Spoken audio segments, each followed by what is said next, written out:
I'm Sandra Danzinger, and I'm a member of the Diversity Committee for the APPAM Policy Council. And my other members are Susan Gooden, who's here today, Charles Betsy, and Rucker Johnson, who couldn't be with us today.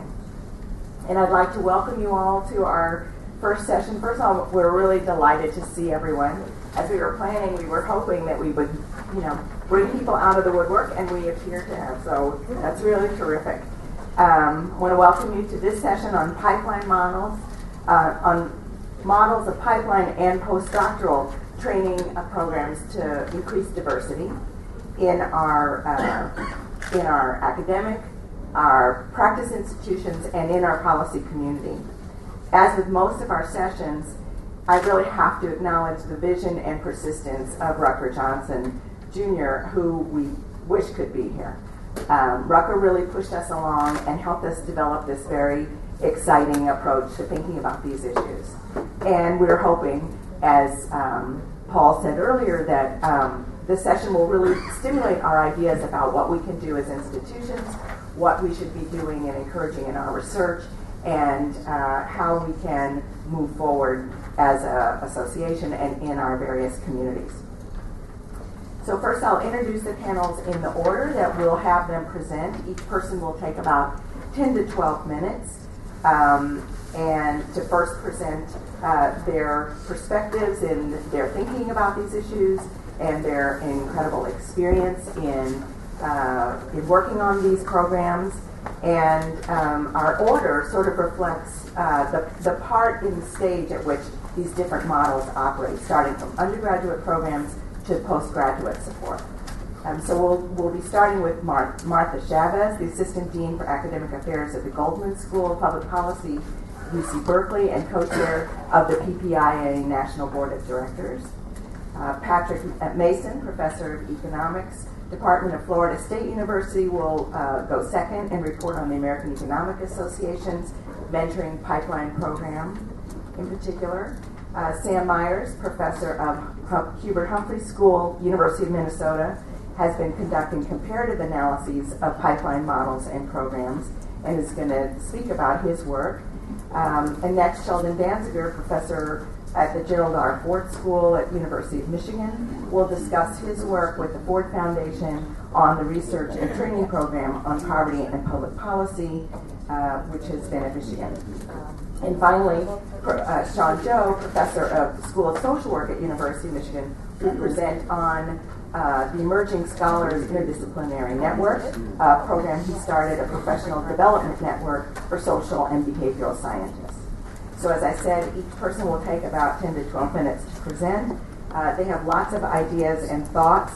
I have my timer, so I'll wave hands a little bit. And after that, we'll provide opportunities to raise questions and respond, including having the panelists respond to each other. We'll go until, in my program, until 10:30. We'll have a 15-minute break and reconvene in this room for reaction panels from some of the institutional members. So I really look forward to it.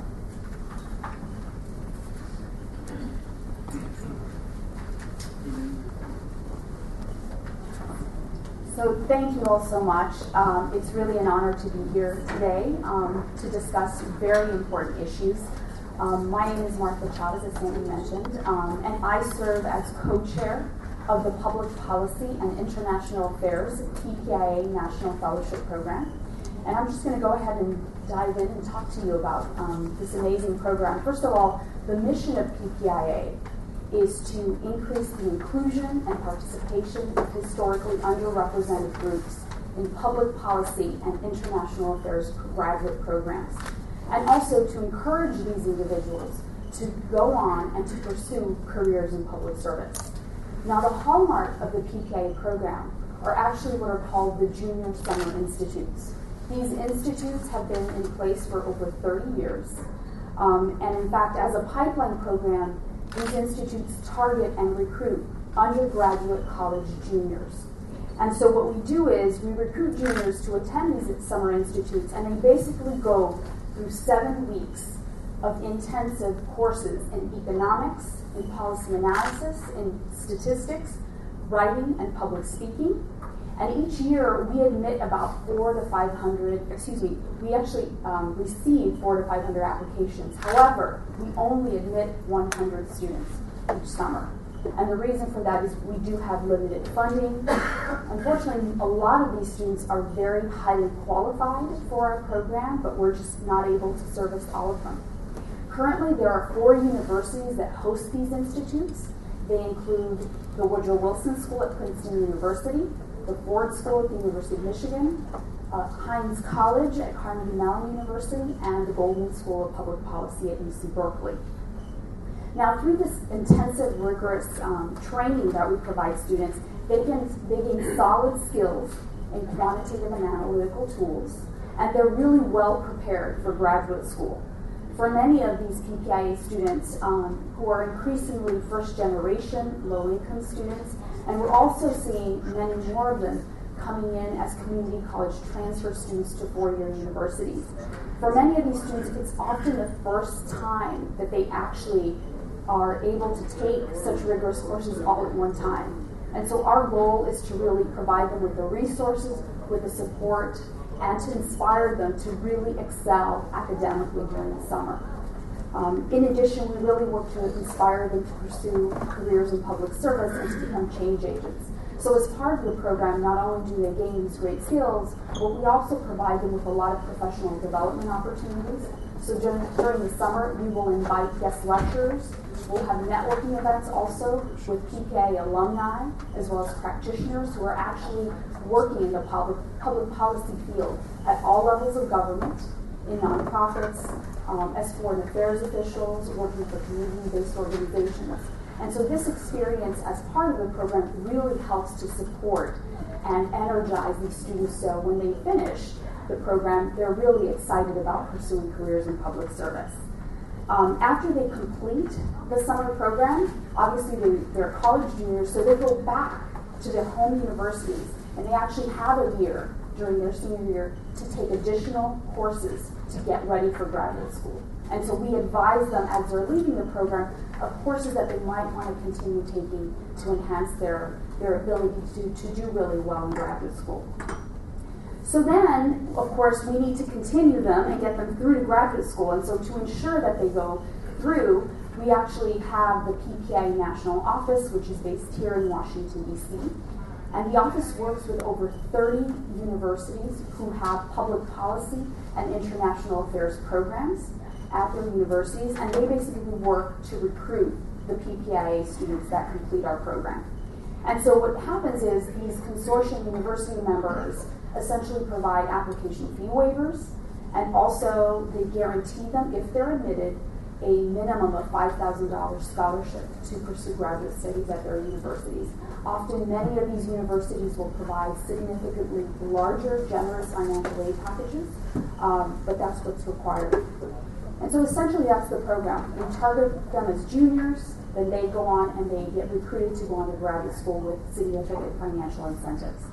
So now that I've described to you the program, I want to tell you a little bit about the history of PPIA, which I think is really important. PPIA was actually founded in 1980 by the same individuals who founded APPAM. The program was launched with financial support from the Alfred P. Sloan Foundation, and in fact the Sloan Foundation funded PPIA from 1980 to 1988. And at the time, because it was funded by Sloan, the fellows were actually called, instead of PPIA fellows, they were called Sloan Fellows. From 1989 to 1999, the Ford Foundation took over and was the primary sponsor of the PPIA program. Now, these foundations provided the funding for the junior institutes that I described. And because there was a lot of funding, there were actually many more participating universities. So in addition to Berkeley, Michigan, Princeton, and Carnegie Mellon, during the 1980 through 1999 time period, there were actually many more universities. So the University of Maryland, the University of Denver, in partnership with Michigan, the University of Texas at Austin, the University of Minnesota, and the University of Washington also hosted junior institutes. In addition, the foundations also provided financial support to students after their junior institute. So they really wanted to help support the pipeline And so students had the opportunity to actually take part in what were called senior options. These senior options included a senior institute to take courses at Harvard's Kennedy School of Government. It also included an intensive language program at the Monterey Institute for International Studies for students interested in international affairs. And it also included summer internship funding so that the students could gain professional experience prior to applying to graduate school. So this was very generous financial support, and in addition, students received $15,000 of fellowship funding to pursue graduate studies, and that funding was actually matched by the PPIA consortium universities. So after receiving such amazing and generous support, in 1999 the Ford Foundation actually ended funding to PPIA. They felt that they had done what they intended to do. It was then, of course, it was then up to each institute to decide whether or not they were going to continue their programs. And obviously this funding was a major challenge. Many of the programs did close down. There were a few that did stay open. At UC Berkeley, for example, we did everything possible to keep our program alive. And so we actually looked to the state of California, and we did receive state funding. We continue to receive state funding from California. We're also doing a lot of fundraising. We have, of course, scaled back our program, so we are focusing solely on the academic piece and maybe not as much as the professional development piece, but we continue it, and our program has been the longest standing program in the nation. Remarkably, over this 30-year history, we have produced about 4,500 PPIA alumni throughout the U.S., and it really is it's the single largest diversity initiative in the U.S. that's focused on professional public service, so that students go on to pursue master's degrees in public policy and international affairs. In 2010, because we felt it was important to document our impact, the National PPIA program partnered with Princeton University's Survey Research Center to conduct a nationwide survey of PPIA alumni to determine whether the Junior Institute programs were actually impacting the alumni's professional and academic paths. And what the survey found was that the institutes did have a strong and measurable impact on encouraging and preparing students for graduate school and also for careers in public policy and international affairs. Specifically, the survey found that 78% of PPIA alumni applied to graduate school and 76% were accepted. And not only are PPIA students attending graduate school, but 80% who pursue graduate school do so in public policy-related fields.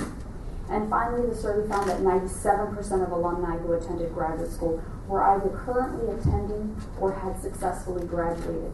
So the data clearly illustrates that PPIA is meeting its goal of preparing students to be strong candidates for graduate school. However, we know that we need to be doing more. And I want to conclude my remarks by sharing with you where PPIA is headed. So in 2012, the PPIA Board of Directors, which I am a part of, developed a strategic plan which includes 4 key goals. Goal number 1 is to continue to develop and sustain diversity programs in public policy and international affairs, which is core to our mission. We know, though, however, that we need to continue to change and evolve, and that we really do need to be thinking innovatively about how we can scale up our efforts. So right now, we're able to impact 100 students per year. We need to be impacting hundreds and thousands of students. And so, we are thinking about unique new programs. We're thinking about leveraging technology. For example, perhaps creating a shorter program that's a hybrid of both land-based and online programming, so that we can, again, admit more students and increase this important pipeline. We also need to be thinking about starting earlier. Right now, we target students and recruit them in the junior years. Well, we can be starting sooner at the freshman and sophomore years. Goal number 2, we want to improve communications and outreach to our alumni and key stakeholders. PPIA has one of the strongest and most loyal alumni networks. The alumni are really amazing. They are highly successful. Many of them are moving up in their careers.